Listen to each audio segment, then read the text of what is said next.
लोग। उम्मीद है सब स्वस्थ होंगे, मस्त होंगे और अपने अपने कामों में व्यस्त होंगे। तो फ्रेंड्स, हेल्दी लाइफ स्टाइल की हम लोग बात करते हैं, हेल्दी रहने की बात करते हैं, हेल्दी खाने की बात करते हैं। तो हेल्दी लाइफ स्टाइल में एक और चीज़ शामिल है जो कि बहुत ही इम्पॉर्टेंट है। उसी के बारे में आज हम लोग डिस्कशन करते हैं और इसी के बारे में चर्चा करते हैं। और हेल्दी लाइफ स्टाइल की जिस चीज़ की मैं बात कर रही हूँ फ्रेंड्स, वो है वॉकिंग, यानी कि टहलना, पैदल चलना। मैं पुराने ज़माने की बात करूं फ्रेंड्स, तो किसी को कोई बीमारी नहीं होती थी, कोई प्रॉब्लम नहीं होती थी, समस्याएं बहुत कम होती थी, प्रॉब्लम्स बहुत कम होते थे। ये क्यों होता था? ऐसा क्या था कि जब समस्याएं कम होती थी, जबकि साइंस ने तरक्की अभी की है, मेडिकल साइंस अभी बहुत आगे बढ़ी, डॉक्टर्स, सारी चीज़ों की दवाइयाँ और सब कुछ अभी बहुत ज़्यादा है, तो बीमारियां उस समय होती थी और लोग ठीक हो जाते थे। ऐसा क्यों होता था? इसलिए फ्रेंड्स, क्योंकि लोग एसी यूज़ नहीं करते थे, लोग नेचुरल एटमॉस्फेयर में रहते थे, नेचुरल हवाओं में रहते थे। और उसके साथ ही साथ एक जगह से दूसरी जगह जाने के लिए लोग गाड़ियों का इस्तेमाल कम से कम करते थे और पैदल ज़्यादा चलते थे। और पैदल चलने से बहुत सारी समस्याओं का समाधान हो जाता था और इसीलिए लोग बहुत ही स्वस्थ रहते थे। पैदल चलने से बहुत सारी समस्याओं का समाधान हो जाता था, लोग स्वस्थ रहते थे, फिट रहते थे, हेल्दी रहते थे और हेल्दी लाइफ स्टाइल जीते थे। पर जैसे जैसे टेक्नोलॉजी का विकास होता गया और लोग बहुत ज़्यादा सिमटते गए और लोगों ने लिफ्ट का इस्तेमाल करना शुरू कर दिया, एक्सेलेटर का इस्तेमाल करना शुरू कर दिया और लिफ्ट से नीचे उतरते ही अपनी गाड़ियाँ उठाते हैं पार्किंग से और चले जाते हैं अपने ऑफिस या अपने बिजनेस में, और बस गाड़ियाँ खड़ी करके पार्किंग में खड़ी करके वहाँ भी लिफ्ट का इस्तेमाल करते हुए ऑफिस पहुँच जाते हैं और वहाँ बैठ जाते हैं। तो फ्रेंड्स, मैं बात कर रही हूँ आज वॉकिंग के बारे में कि वॉकिंग की क्या इंपॉर्टेंस है और हमारे बॉडी में वॉकिंग क्या फ़ायदा करता है, हमारे लाइफस्टाइल को कैसे चेंज करता है, इसी के बारे में मैं आपको बता रही हूँ। फ्रेंड्स, अब हम बात करते हैं कि एक व्यक्ति को कितना वॉक करना चाहिए।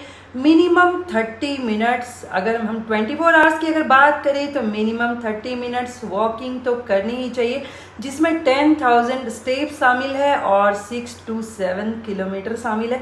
10,000 steps minimum every day each and every person को चलना चाहिए।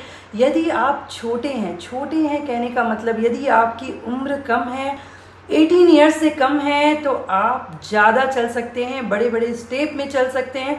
और जैसे आप 30 to 40 क्रॉस करते हैं, आपको थोड़ी छोटी स्टेप में चलनी चाहिए और थोड़ा कम चलना चाहिए।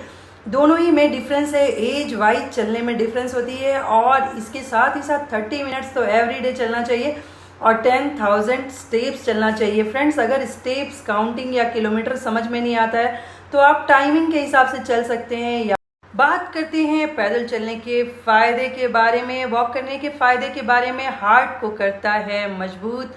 हार्ट का ऑपरेशन के बाद भी हार्ट के पेशेंट को थोड़ी वॉकिंग की सलाह दी जाती है। शुगर को करता है कंट्रोल। शुगर जब बढ़ जाता है तो अक्सर आपने सुना होगा कि डॉक्टर कहते हैं कि आप वॉक करिए और खूब वॉक करिए। इसके साथ ही साथ आपके जोड़ों के दर्द को थोड़ा ठीक करता है जब आप बॉडी मूव करते हो, और आपकी स्लिप को बेहतर करता है। नींद नहीं आने की समस्या आजकल बहुत ज़्यादा हो गई है, आइज़ ड्राई हो जाती है जिसकी वजह से नींद नहीं आती है, तो इसीलिए आपकी स्लिप को बहुत ही बेहतर करता है, आपके एनर्जी लेवल को बढ़ाता है और इसके साथ ही साथ आपके ब्रेन को हेल्दी बनाता है, आपके याददाश्त को मजबूत करता है और आपके पाचन में सहायक होता है, क्योंकि जब आप वॉक करते हो तो आपको गैस की समस्या कम से कम होती है। आपका कंसंट्रेशन अगर म्यूज़िक में है तो उसकी वजह से दूसरे किसी को डिस्टर्ब नहीं होना चाहिए कि आपको कोई पीछे से आ रहा है और आपको पता ना चले। तो इसीलिए वॉक करिए, बट ध्यान में रख कर करिए। स्पीड वॉक, स्लो वॉक, दोनों के अपने अपने फ़ायदे हैं, बट वॉक ज़रूर करिए। और अब मैं आपको बताती हूँ मॉर्निंग वॉक, इवनिंग वॉक के बारे में। वैसे तो फ्रेंड्स, आप कभी भी वॉक कर सकते हैं, पर एवरी डे के लाइफ में इंसान इतना बिजी होता है कि हर दिन हर समय दिन भर तो वॉक नहीं किया जा सकता है। तो मॉर्निंग टाइम 5 to 7 वॉक के लिए बहुत ही अच्छा समय होता है और उस समय आपको बहुत बेनिफिट होता है। और इवनिंग टाइम की अगर मैं बात करूं तो इवनिंग में भी वॉक किया जा सकता है। इवनिंग टाइम में स्लिप बहुत ही बेहतर होती है। मॉर्निंग टाइम में आपका शरीर में ऊर्जा पूरी भरी हुई रहती है, जिसको आप अच्छे से यूटिलाइज करते हो और इवनिंग टाइम में भी आपको बहुत ही अच्छा फील होता है, आपका मूड बहुत इम्प्रूव होता है और इसके साथ ही साथ आपकी याददाश्त तेज होती है और आपकी स्लिप बेहतर होती है। तो फ्रेंड्स याद रखिए, वॉक करिए बट ज़रा संभल कर और सावधानी से, और शूज़ पहन कर ही वॉक करिए, अच्छे शूज़ और इसके साथ ही साथ सॉक्स। और अब मैं आपको बताती हूँ कि वॉक करने से पहले आप क्या तैयारी करें।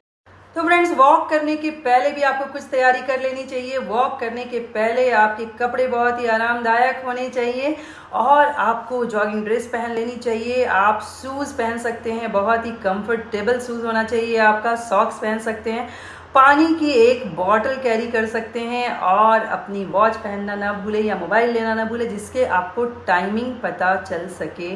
और आप जब भी वॉक करें, अगर फ्रेंड्स के साथ भी जाते हैं वॉक करने, तो अपने अपने वॉकिंग में कंसंट्रेट करें, ना कि गप करने में। वॉक करने के बाद आप बैठकर गप कर सकते हैं।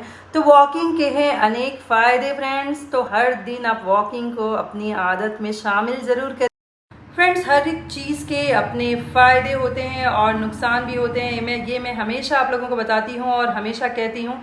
तो पैदल चलने के भी अपने फ़ायदे हैं, बहुत सारे फ़ायदे मैंने आपको बताए, बट बहुत ही नुकसान भी है। नुकसान ये कि अगर आप बहुत ज़्यादा पैदल चलते हैं, excess of everything is bad, बहुत ज़्यादा पैदल चलते हैं तो आपकी मांसपेशियों में बहुत ज़्यादा खिंचाव होता है, बहुत ज़्यादा आप थकान महसूस करेंगे और आपके घुटनों पे बहुत ज़्यादा प्रेशर पड़ेगा, जो कि बिल्कुल उचित नहीं है। तो आप पैदल चले, बट टाइम लिमिटेशन का ध्यान रखकर। हर एक चीज़ की अपनी एक सीमा होती है और सीमा से बाहर जाना किसी भी चीज़ के लिए उचित नहीं है फ्रेंड्स। तो चलिए, मगर संभल कर और अच्छे से, और फिट रहिए, तंदुरुस्त रहिए, मस्त रहिए और स्वस्थ रहिए। उम्मीद है फ्रेंड्स, आप वॉकिंग को अपने जीवन का हिस्सा जरूर बनाएंगे और अपनी आदतों में शामिल करेंगे और हर दिन 10,000 स्टेप चलने की कोशिश करेंगे, जिससे आप फिट रहेंगे, बैलेंस रहेंगे और स्वस्थ और मस्त रहेंगे। Bye bye, stay safe, stay healthy. Video पसंद आए तो चैनल को लाइक करना, सब्सक्राइब करना, कमेंट करना और शेयर करना ना भूलें। Bye bye.